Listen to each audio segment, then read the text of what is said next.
Guys, welcome back to my channel स्त्री world. और आज मैं सुबह लेट से सोकर उठी थी क्योंकि आपको तो पता ही है कि मैं 2-3 दिनों से बहुत ज़्यादा सैड हूँ। तो ऐसे में खुद को टाइम देना बहुत ज़्यादा ज़रूरी होता है क्योंकि जो हमारी फीलिंग्स है ना, कभी कभी हमें एक्सेप्ट भी करना चाहिए। तो बस इसी वजह से अभी मैं बहुत ज़्यादा खुद को टेंशन नहीं दे रही हूँ, थोड़ा अपनी लाइफ को ईजी वे में जी रही हूँ। सुबह उठने के बाद मैंने ब्रश कर लिया था और आज जन्माष्टमी का त्यौहार था, तो आज मेरा फास्ट भी था। और कल की वीडियो में आपने देखा होगा कि मैं थोड़ा इमोशनल हो गई थी। एक्चुअली मुझे खुद नहीं पता था कि मैं वीडियो बनाते बनाते ही इमोशनल हो जाऊंगी, वो बिल्कुल एकदम सडन था। और उसके बाद मुझे बहुत ज़्यादा अपने ऊपर दया आ रही थी, मैं आपको क्या बताऊं। मतलब मुझे लग रहा था कि मैं इतना कैसे टूट सकती हूँ। और ये मेरी लाइफ में पहली बार नहीं हुआ है, इससे पहले भी 2-3 बार मेरे साथ ऐसा हुआ है। जब मैंने झारखंड दरोगा का एग्ज़ाम दिया था, तो उसका भी जब फाइनल रिज़ल्ट आया था, तो वो रात में वो रिज़ल्ट आया था। मुझे आज भी वो दिन याद है। मतलब जब मैंने रिज़ल्ट चेक किया तो उसमें मेरा रोल नंबर था ही नहीं और मुझे इतना ज़्यादा बुरा फील हुआ, मैंने बहुत रोया था। उसके बाद जैसे तैसे मतलब पेशेंस जुटा के दोबारा से मैंने पढ़ाई स्टार्ट करी। और दूसरी बार ऐसा सडन ब्रेक मेरे लाइफ में आया जब मैंने आरआरबी टेक्नीशियन का एग्ज़ाम क्वालिफ़ाई किया था। मैंने प्री भी क्वालिफ़ाई किया था और साथ ही साथ मेंस भी, लेकिन एंड में पता चलता है कि उसमें मेरा सिलेक्शन नहीं हुआ।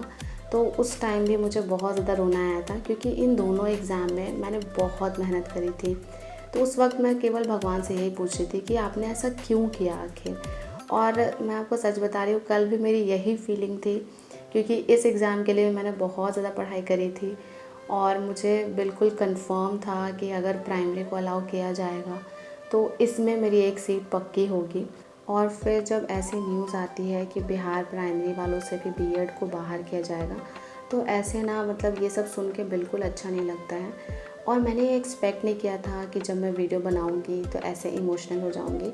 और आपको पता है उसके बाद का जो भी मैंने वीडियो शूट किया ना, बहुत मुश्किल से अपने ऊपर कंट्रोल करके वीडियो शूट किया था। और फिर कभी कभी ना हमें अपने आप को टाइम भी देना चाहिए। फिर मैंने खुद को कल का पूरा टाइम दिया, अपने सिचुएशन को एक्सेप्ट किया, अपने इमोशंस को एक्सेप्ट किया।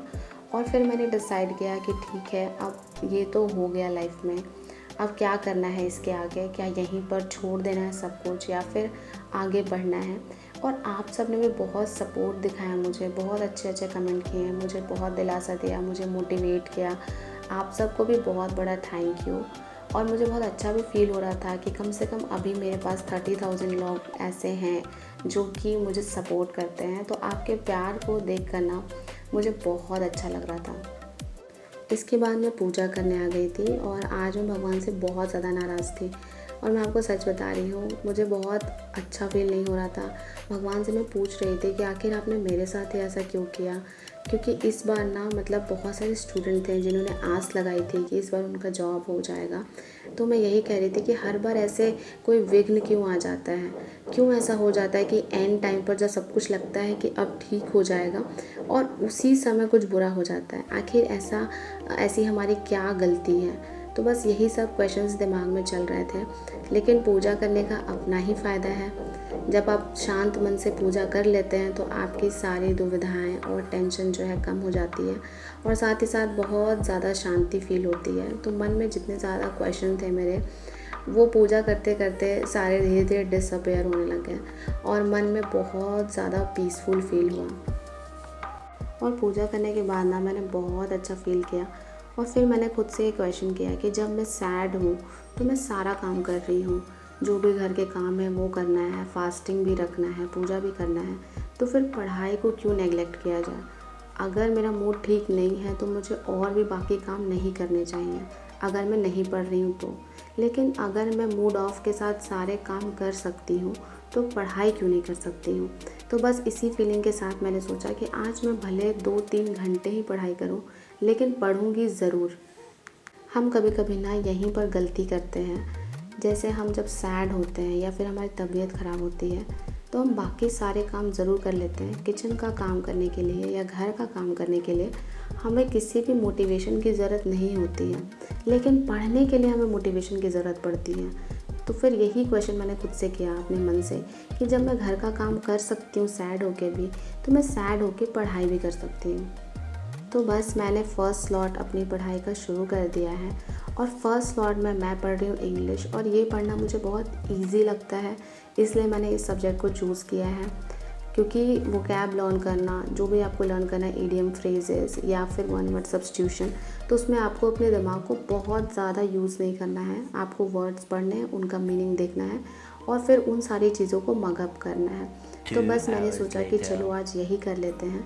तो जितने भी ईडियम एंड फ्रेजेस थे उनको मैंने पहले रिवाइज़ किया, फिर उसके बाद लर्न किया, और उसी तरह से मैंने वोकैब का भी किया और साथ ही साथ मैंने वन वर्ड सब्स्टिट्यूशन भी किया।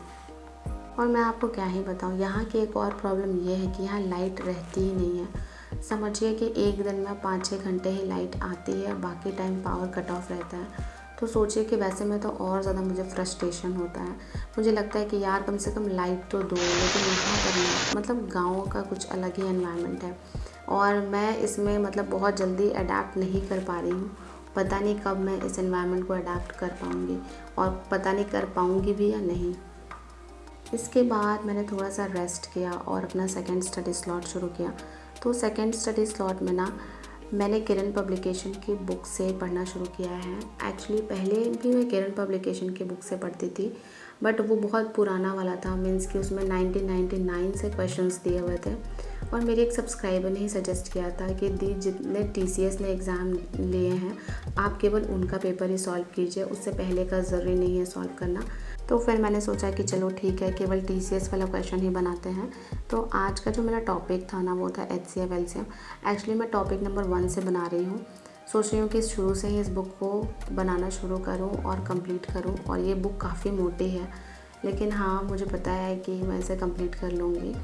क्योंकि अगर आप SSC CGL वगैरह एग्ज़ाम के बारे में सोचते भी हैं तो आपको मैथ्स पर बहुत ज़्यादा कमांड करना होगा। और साथ ही साथ हर सब्जेक्ट तो अब इसमें इम्पॉर्टेंट है ही, बट एक डिफ़िकल्ट जो होता है टाइम टेकिंग सब्जेक्ट जो है वो मैथ्स है, क्योंकि इसको सॉल्व करने में आपको एग्ज़ाम में टाइम लगता है। और एक बार जब आपकी हैबिट हो जाएगी मैथ सॉल्व करने की, आपका कैलकुलेशन स्पीड बढ़ जाएगा, सारे मेथड्स आपको लर्न रहेंगे और बहुत सारे ट्रिक्स भी आते हैं वो भी आपको लर्न हो जाएंगे। तब फिर आपका मैथ्स में मार्क्स भी आने लग जाएगा और साथ ही साथ उसके क्वेश्चन भी आपसे सही होने लगेंगे। तो बस इसी ट्रिक को मैं फॉलो कर रही हूँ। तो अभी तो मैंने कोई बैच परचेज़ नहीं किया है CGL का, पर मैं सोच रही हूँ कि मैं पर्टिकुलरली कोई बैच परचेज़ करके ही पढूँ, क्योंकि मुझे सबसे अच्छा यही लगता है। क्योंकि जब हम बैच परचेज़ करके पढ़ते हैं तो एक सही गाइडेंस में पढ़ते हैं कि हमें आज मैथ्स का इतना सॉल्व करना है, आज इंग्लिश ये पढ़ाई हुई है तो इसे रिवाइज़ भी करना है, और ये रूटीन जो है ना एक डेवलप हो जाता है बैच परचेज़ करने से। तो मैं अभी सोच ही रही हूँ कि मैं कौन सा बैच परचेज़ करूँ। अगर आपको किसी बहुत अच्छे टीचर के बारे में पता हो जो कि कंप्लीट बैच देते हो तो मुझे ज़रूर सजेस्ट कीजिएगा।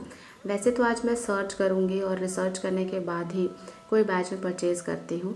तो मैं जो भी बैच परचेज़ करूँगी आपको ज़रूर बताऊँगी। तो बस मैंने आज ज़्यादा देर की पढ़ाई नहीं की है, लेकिन हाँ मैं ये भी नहीं कहूँगी कि मैंने बिल्कुल भी नहीं पढ़ाई की है। और इसके बाद ना मैं अपने एक रिलेटिव से मिलने जाऊँगी। वो मुझे बहुत दिनों से बुला रही थी, तो मैं बार बार उनको मतलब कह रही थी कि बाद में आऊँगी बाद में आऊँगी। तो आज मेरा मूड भी अच्छा नहीं था, तो मैंने सोचा कि चलो चलते हैं, थोड़ा उनसे मिल लेते हैं। क्योंकि जब हम बाहर किसी इंसान से मिलते हैं ना तो हमारा मूड थोड़ा ठीक हो जाता है। तो बस अभी मैं उन्हीं से मिलने जा रही हूँ। और मैं जिनसे मिलने जा रही हूँ वो बाय प्रोफेशन एक प्रोफेसर हैं, और उनकी स्ट्रगल की कहानी भी बहुत ज़्यादा इंटरेस्टिंग थी। वहाँ जाने के बाद मुझे बहुत हिम्मत मिली, क्योंकि मैंने देखा कि नहीं, इंसान स्ट्रगल करता है ना तो एक दिन सक्सेसफुल भी ज़रूर होता है। अभी उनकी लाइफ बहुत अच्छी हो गई है। उनकी स्टोरी कभी मैं आपसे शेयर करूँगी। तो बस आज के ब्लॉग को मैं यहीं पर एंड करती हूँ। अगर आपको मेरा ये ब्लॉग अच्छा लगा हो तो लाइक कर दीजिए, चैनल पर नए हैं तो सब्सक्राइब कर दीजिए। इसी तरह के ब्लॉग्स के साथ आपसे मिलती रहूँगी। मिलते हैं नेक्स्ट ब्लॉग में।